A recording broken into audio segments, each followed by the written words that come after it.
There's none the good times that I had.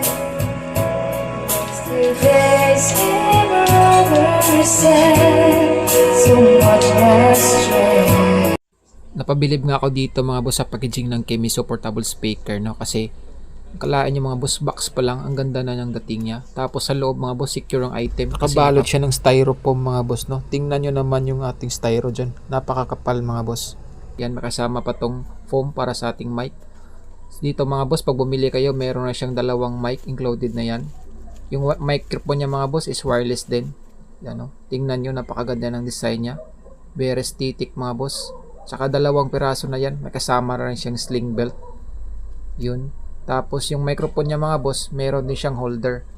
Meron tong tinatawag nating rubber, no, para pag nilagay natin yung mic is hindi siya gugulong. Yan.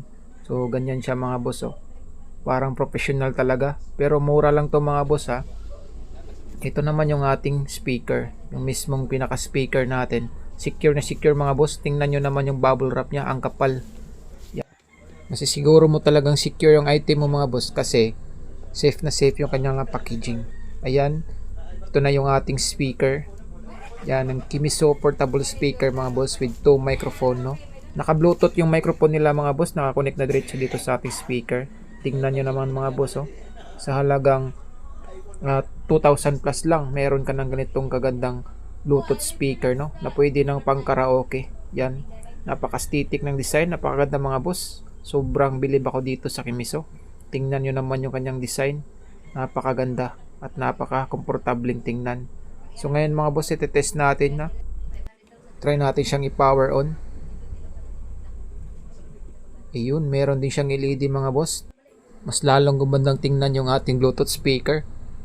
Yan, no. RGB pa yung kanyang LED. So ngayon yung mic naman niya mga boss, try nating i-power on. Yun. Meron din siyang indicator na kulay blue. Tara na't kanta natin ulit mga boss.